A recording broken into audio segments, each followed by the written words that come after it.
Hey guys, it's Daniela, and this week's theme on WowzerfyingSquad is freestyle. So, assuming you're watching this the day that it gets uploaded, yesterday I turned the big 2-1. Yeah, is that the, I can't tell if that's switched, but yeah. I'm actually pre-filming this, so the statement I just said isn't exactly true yet, but it will be true by the time you're watching this, if you're watching this the day it goes out. I don't know if I'm making any sense, but anyways, to celebrate this very special occasion, I decided for this week I would do 21 things I learned in 21 years. So I made a list of random life lessons that I've learned throughout the years. Some of them are just plain humorous, you know, might have little funny story times behind it.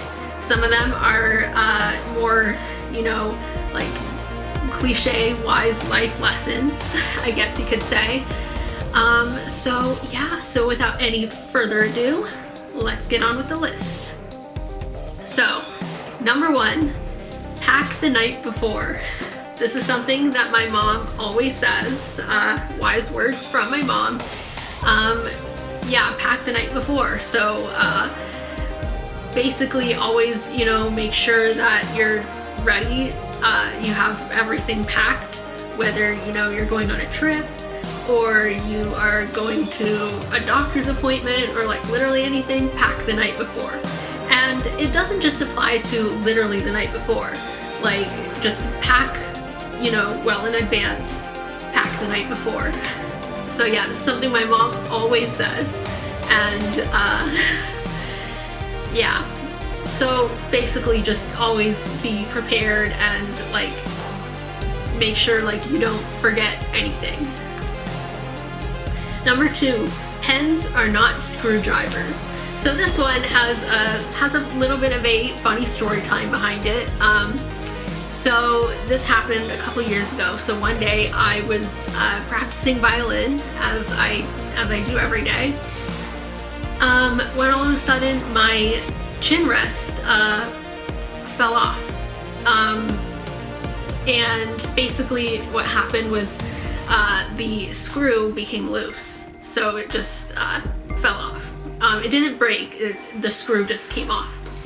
So I tried to put it back on, but the problem was I didn't have a screwdriver on me, because like, who carries a screwdriver around, you know what I mean?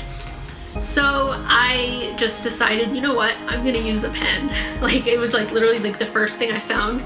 So I tried to use a pen as a screwdriver, and obviously like it didn't work. So that was the day that I learned pens are not screwdrivers. It might be wise to actually have a real screwdriver, you know, in case things like that happen. Number 3, internet friends can be some of the realest friends you can ever have. You know, your parents always say, like, don't talk to strangers on the internet, which, like, can be true in some cases. Like, obviously, you know, don't talk to people who seem really sketchy, like, yeah, but internet friends as a whole, like, if they don't seem like sketchy people and you don't meet them on a sketchy website, you know, they can actually be like some of your best friends. You know, I have a ton of internet friends.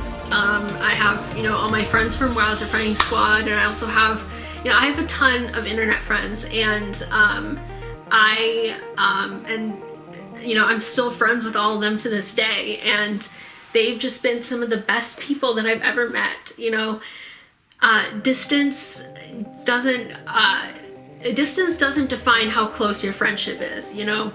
Like, you can have friends from like halfway across the world who, you know, physically are not close to you, but friendship wise, like, you can bond really well and you know, have a really good connection. You know, friendship doesn't always have to be like the people that are physically closest to you. You can make friends from all over the world, which is really cool, like, especially in this day and age. where like we have the internet and that makes that possible. Like it's a really cool thing, and sometimes if things work out, you can even arrange to meet them in real life. Now obviously if you are a minor, obviously like you should get your parents' permission before meeting anyone in real life that you meet online, because you know, like you should do that. But if you do ever get a chance to meet your internet friends in real life, it's a really, really cool thing, and it just brings your friendship that much closer. So yeah. Number 4, practice makes permanent, not perfect. So if you've ever heard the phrase practice makes perfect, like that's not necessarily true. Perfect practice makes perfect, but practice in general just makes permanent. So I'm saying when I'm saying this, I'm thinking of it in like as my music practice, because I'm a violinist, but this really goes for anything that you're trying to master. So just practicing it but not practicing it correctly doesn't make perfect. If you want to master it, you have to practice it correctly. And when I say perfect, I don't necessarily mean like, oh, perfect, like no mistakes, because you know, no one's perfect. You're gonna make mistakes, you know what I mean? But like, just make sure that you're trying to practice correctly, and so you can master it correctly. Because if you just practice it the wrong way, then you're gonna get used to doing it wrong. And I've had so many instances where like, that was my B-reel. I gotta take a B-reel. So anyways, I've had so many instances where I was practicing like a certain piece, and I played, and there was like a note that I played wrong. Like maybe like I missed an accidental or something, and I was practicing the wrong note all along. And I mean, like that's gonna happen. Like things like that are gonna happen. Like it's like no one's perfect, you know. But yeah, I've had so many times where like I have caught myself like practicing the wrong note all along, or I've been in a lesson and my teacher has told me, oh, like that's that's not, that note is wrong, you know. But as long as you like catch yourself, if you end up like practicing a mistake without realizing it, then and you fix it, then that's what matters. I don't really know where I was going with that, but anyways, correct practice makes perfect, you know. Number 5, roommates will not necessarily become your friends. So this is something that I have had to learn. When I lived in my dorm, I lived with roommates, and I went in with the expectation that I was going to become really close friends with them, because you know, like I thought like, oh, like since we're gonna be living together, we're gonna be spending a lot of time like in the same quarters, like obviously like we're naturally gonna become friends. And let's just say that didn't exactly happen. I don't really want to get into specifics because that's not really the point of this video. But basically, long story short, me and my roommates didn't exactly mesh well, and so I ended up learning a lesson that just because someone is your roommate and you're going to be spending a lot of time physically under the same roof doesn't mean that you're naturally going to become friends with them. Like that's just the way that it works. And I mean, sometimes you might get lucky and you do become friends with them, and that's great, but that's not always gonna happen. So like, just basically like, if you're like, if you're about to move in with a roommate, like this mostly goes for like if you've never met this person. Obviously, if you are already friends with them, like that's and that's a little bit different. Which, another thing, just because you're friends with someone doesn't mean you might necessarily work as roommates. So that's another thing. Like that's another lesson. But yeah, just because you happen to be roommates does not mean you're necessarily going to work as friends. And that's okay. Like, you're not going to be friends with everyone, and you don't have to, you know. Not everyone works well together as friends. Like, we're all different. So that's really not like a bad thing. Like, if you accept it and you don't try to force a friendship that really just isn't meant to work out, then like you just go your separate ways, and maybe even being roommates doesn't work out, and just figure out, you know, what works, I guess. Number 6, you never know how hard someone's job is until you do it yourself. So last year, about a year and a half ago, I worked in a fast food restaurant for about 2 months. I kind of did it. I did it not really because like I needed the money desperately, but more to like get experience and you know, like have a side gig and just like, you know, make some extra money on the side. Like, I am fortunate enough where you know, like my parents support me and stuff, so I didn't desperately need the money, but I did like, you know, I think everyone should, even if you don't like desperately need the money, like I think everyone should get experience in working fast food or retail or like any of those minimum wage jobs, because I think it's a good experience. And ever since I worked that job, I gained a ton of newfound respect for minimum wage workers. And not that I didn't have respect for them before, but because obviously I did, you know, but I gained like a lot more respect after like actually going through it. And my experience, like, I didn't even have like a terrible experience. Like, I learned a lot, and I'm glad that I did it, and I did make like a reasonable amount of money, and like it was very valuable to me, and I actually like enjoyed it on the whole. Obviously, like there were parts that I didn't really enjoy too much, but as a whole, like I don't think it was like a bad thing, or I didn't have like a bad experience.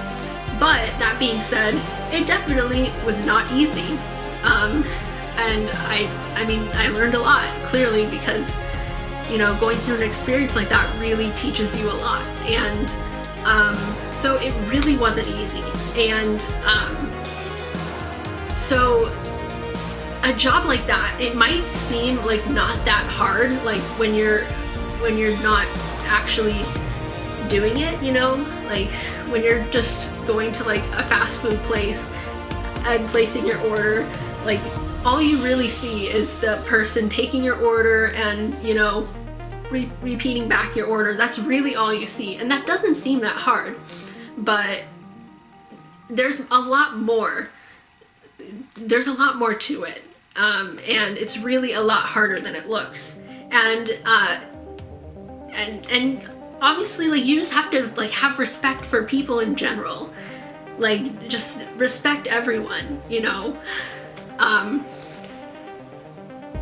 Like, not just because of their job, but just respect them, unless like they do something where they don't deserve your respect, because like on one hand, respect is earned, not deserved, but like I like respect everyone by default, if that makes sense.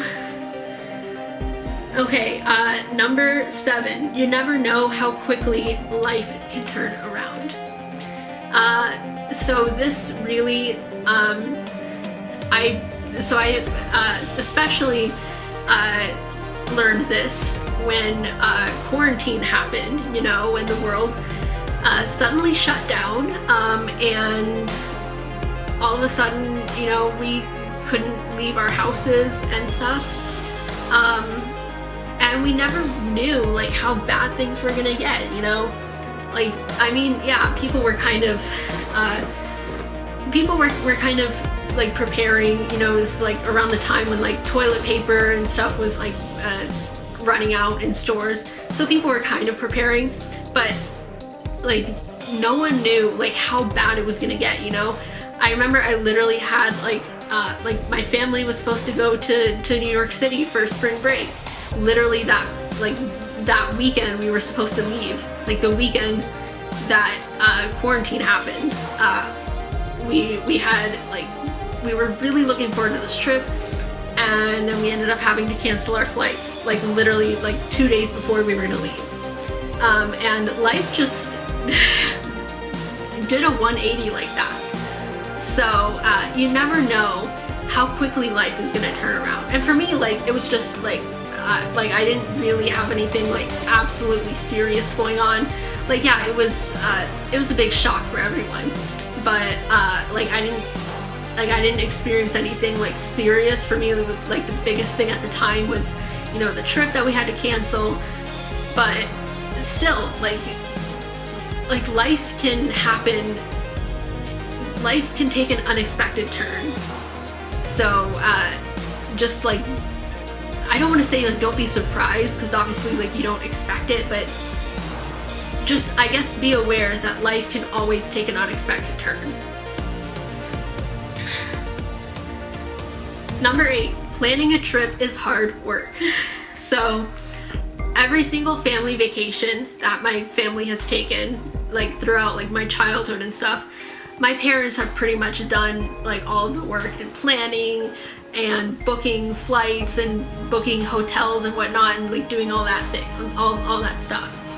And me and my brother, like, we didn't really have to do any, like, we just, I mean, the most we ever did really was maybe like request some activities that we thought was interesting, you know what I mean? But I have, in recent times, I have tried to plan trips, you know, with my internet friends, because, you know, I don't get to see them very often, and so we've like tried to plan trips before, and it is hard.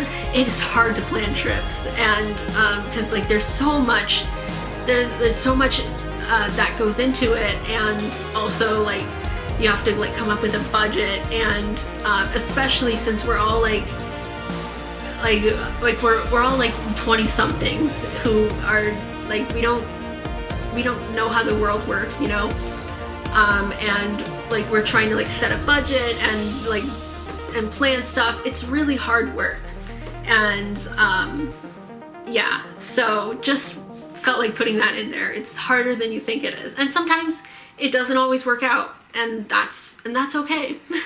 Like, I've tried to plan trips with my friends before, and they didn't end up working out, and like that's fine. Like, things happen, and like I tried to plan like a Disney World trip with my friends, and that ended up being really, really complicated to plan. So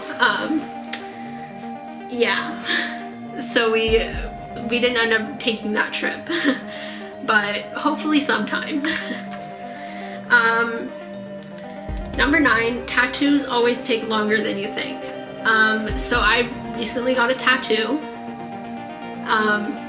and as I'm filming this, I actually got it touched up yesterday, and the touching up actually took way longer than the original process of like originally getting it. And when I originally got it, like it took like 15 minutes, but it turned out that like it wasn't fully saturated. So so when I went in to get it touched up, it took more like 2 hours. And this is like not even like a detailed tattoo, it's literally just like one thing. And this took 2 hours.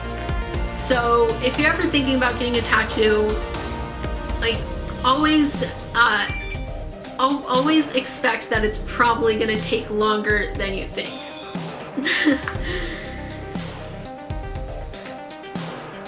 Number 10, a yoga practice a day keeps the doctor away. I have been doing yoga now daily for about 7 months, and it's really done a lot for me. And I think everyone should try yoga. Now, not everyone might be into it, and I mean, everyone is into different things, so if you're not really into yoga, then like find whatever works for you. But for me personally, I have found that yoga has really, really helped me with like my anxiety. I was diagnosed with generalized anxiety disorder about a year ago, and I have, and ever since I was diagnosed, I've been trying to find things that would help me like be able to manage it better. And when I started doing yoga, like I noticed a like real change in, like a change for the better in like my mental health, as well as like my physical health. And like I've been like, obviously, yeah, my anxiety is still there, it's not gonna just go away, but I have been able to manage it a lot better. So yeah. Number 11, your parents are always smarter than you. So yeah, I have so like so basically, like, don't try to outsmart your parents, because the reality is that they probably know better than you. Like, you know, they were your age once, and they have more life experience than you, and they're probably gonna outsmart you. I'm saying this as someone who, like, like, an example that comes to mind is,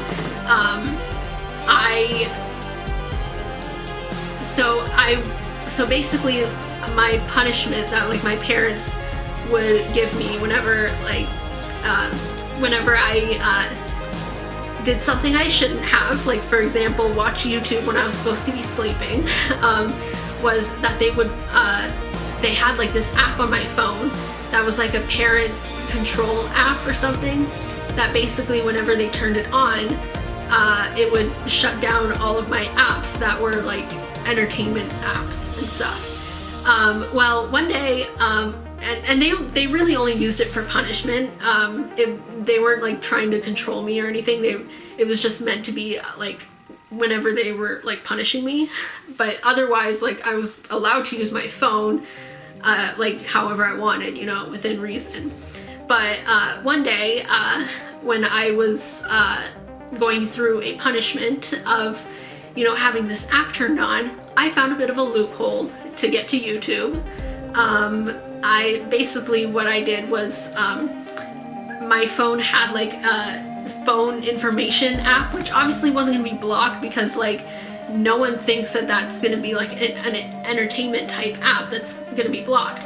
So I went on it, and then there was like a little page where it would take you to like their YouTube channel, and from there I was able, like, and it wasn't blocked, and so from there I was able to go on YouTube and stuff. Well, my parents found out about this loophole, and they started blocking out that app. So your parents are always smarter than you. Even if you think you've outsmarted them, you probably haven't. Number 12, no matter how hard you try, it's impossible to please everyone.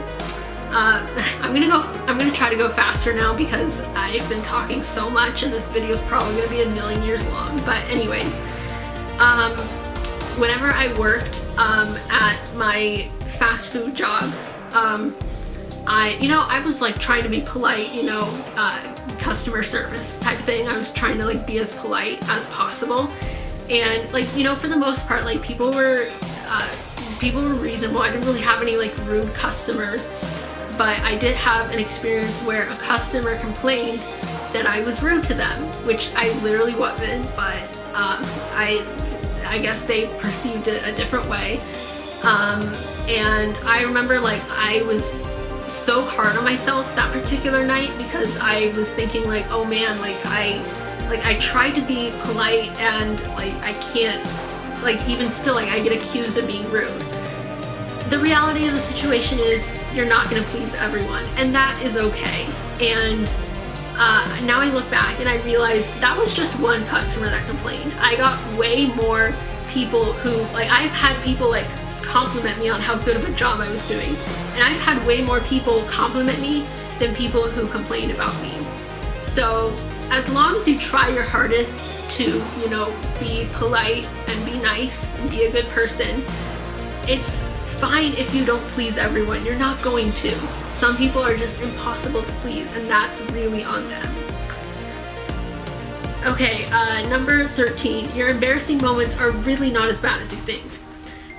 So next time you have an embarrassing moment, you know, I know it's hard to, like, you know, not feel like you want to crawl in a hole, like, I get it, but think about, I'm about to give you another way of thinking about it that you might not have thought of before. So next time you have like an embarrassing moment, think about it this way. Yes, people might notice in the moment, and you know, people might make comments about whatever happened or something, but at the end of the day, probably by the next day, people are gonna forget about it. You know, think about it. Like, everyone else has their own embarrassing moments, and they're busy worrying about their own embarrassing moments. And if you really think about it that way, you'll realize that people are not going to be so focused on your embarrassing moments because they're going to be busy worrying about their embarrassing moments. So hopefully that's kind of more of a comforting thought next time you feel embarrassed and want to crawl in a hole. Yes, they might notice in the moment, but pretty much after that, like, no matter how much you think, like, oh, like, I'm gonna be the laughing stock of school after this, and I'm never gonna live this down, people might probably forget about it by the next day. Number 14, there are no deadlines for anything, unless it's like homework or something, but what I'm referring to here is life milestones. You don't have to, you know, like, do something at a certain age just because society expects you to. There's really no deadlines for anything. Like, yes, there's minimum ages for like when you're allowed to drink and whatnot, but and like you should follow that. Like, you shouldn't drink underage, you know, but it's not bad to do something for the first time later in life. Like, don't feel pressured by society to, you know, have your first relationship by a certain point in life or get married by a certain point in life. Everyone lives life at their own pace, and that's fine. There's no deadlines for anything. Like, for example, like, I didn't get my driver's license until I was 2 months away from turning 18, and that's really okay. And some people, like, they don't get their driver's license until even later than I did. So yeah, so just don't feel pressured by society to achieve something by a certain time. Number 15, kind of relating to the last one, you don't have to live how society expects you to. So this is pretty similar to the last one, but this one is more saying, like, if you don't feel like you want to get married or have kids or anything, like, if you don't feel like that's for you, don't feel pressured to do it, you know? Like, you know, there's this societal expectation that, like, you graduate and then you, like, get a higher education and then you, like, find a husband or a wife, and then you start a family and have kids and work a 9-to-5 job, like, settle down, and then you retire when you're 65, and that's just the way life goes. And you don't have to necessarily follow that just because society expects you to. Like, yeah, if that's your thing, go and do it. But if that's not your thing, don't feel pressured to do it. Like, some people, like, they never get married because they don't feel like it's for them, and, like, they don't have kids. And, like, if that's what makes you happy, then go ahead and live the way that makes you happy. You don't have to feel pressured to find a husband or a wife just because that's what everyone else does. You know what I mean? So just live life the way you want to, and not the way anyone else wants you to. Number 16, you don't have to be perfect, you just have to try your best. So my parents always instilled in me that you know, you just have to try your best. And I'm lucky enough to have parents that are supportive, and they are proud of me if I try my best. They're not the type of parents that are gonna be mad at me if I get, like, an A- instead of an A or something like that. And I understand, like, some parents are, like, are really strict like that, and I really don't agree with that style of parenting. But don't feel down on yourself just because, you know, you got like a B instead of an A. Like, if you tried your best, that's really all that matters. And like some things you're not going to be as good at as some other things, you know. And so just try your best, and as long as you try your best, then you should feel proud of yourself. And if you don't have like a support system that's gonna be proud of you, like if you're not absolutely perfect, then I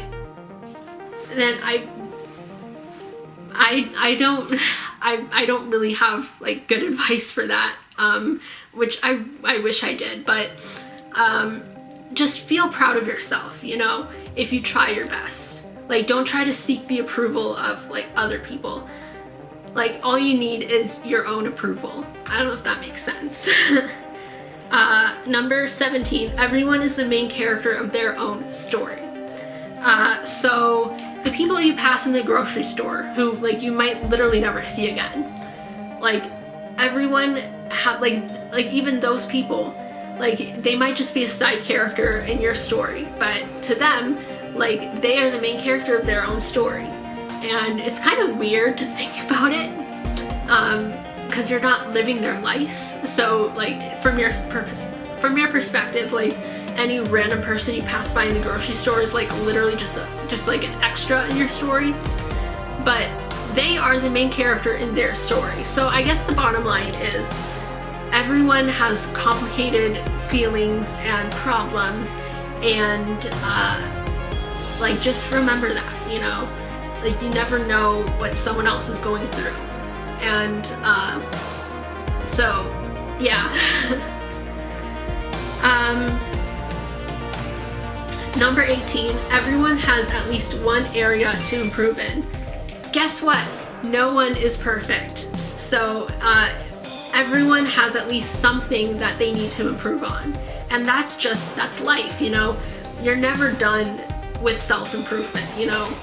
Like there's always something you can improve on. And even the person who you think has like the absolute perfect life and has it all together, guess what?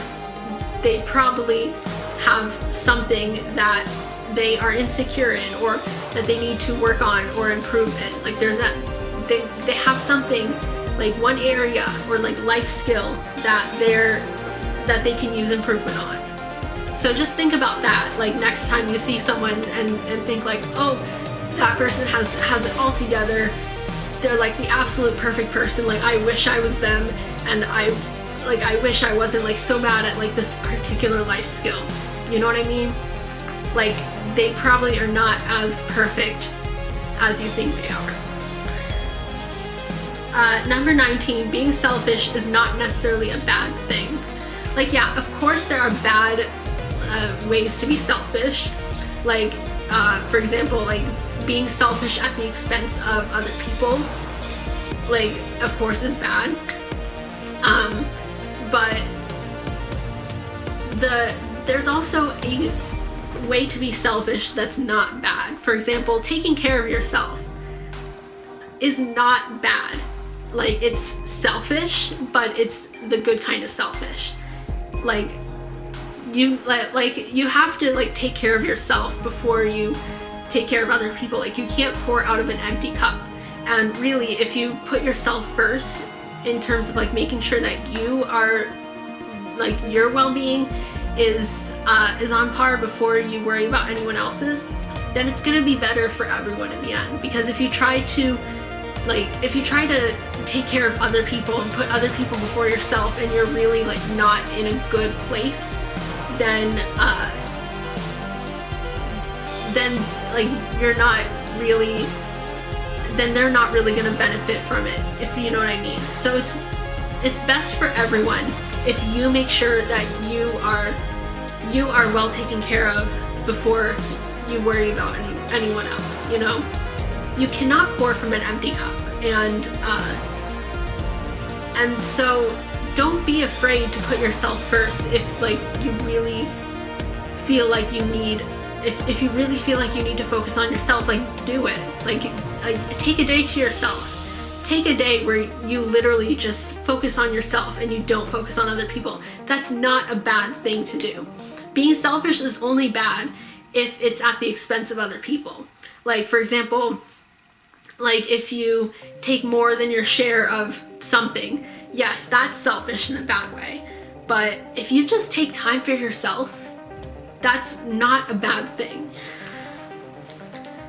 Number 20, just because someone else has it worse doesn't mean your feelings about whatever you're going through are invalid. So you know how when like you are going through something, like literally it could be anything that sucks for you, and you tell someone and they say, oh, like someone else has it worse. That is like yeah, they might mean well, but that's really not helpful. You know, if you think about it, no matter how bad what you're going through is, someone else is probably gonna have it worse, and it's like literally never gonna end. Like you could literally be homeless and someone else could have it worse, you know? So I guess the point is someone else is always gonna have it worse. So when does it get to the point where you are allowed to feel bad because no one else has it worse? You know what I mean? Like that's not a reason to invalidate your own feelings. You know, pain is subjective, and what sucks for you might not necessarily suck for someone else. And everyone has, like, it's really all about like your own perspectives and experiences. And so you are allowed to feel bad about whatever you're going through, and you don't have to say, oh, like I should suck it up because someone else has it worse, and like my life is so good compared to someone else. Like, no, you are allowed to feel bad or feel frustrated or feel however you need to feel about whatever you're going through, and you don't have to compare it to someone else. And I dropped my phone. And the last one, number 21, experiences hold more value than material items. Yes, material items can be like, it can be exciting in the moment, you know, but at the end of the day, like you're gonna hold more forever value in experiences. Like think about it. Like you probably, if you've like gone on a lot of, you know, trips, like family vacations and stuff, you probably have a lot of memories from those which are going to be with you forever. But for example, like when you got like that new, like a new phone or that new gaming console or something, think about like how, I mean, yeah, you might still enjoy it even if you've had it for years and years, but the initial excitement of getting it, like, do you really still have the initial excitement of getting it as you did the first day? Probably not. But experiences, like family vacations, experiences, memories are gonna last with you forever. Like you're gonna look back on those and it's always gonna be forever. Material items can be forgotten. They can sit on surfaces and collect dust. But memories are never going to collect dust. Like they'll always be with you. So yes, that is my video. I know it's probably a million years long, but I really hope you enjoyed this video and maybe even learned some things from it. And yeah, so anyways, don't forget to have a wowzerfying day full of lots of wowzerness, and I will see you guys next year. Peace out, y'all. Woo!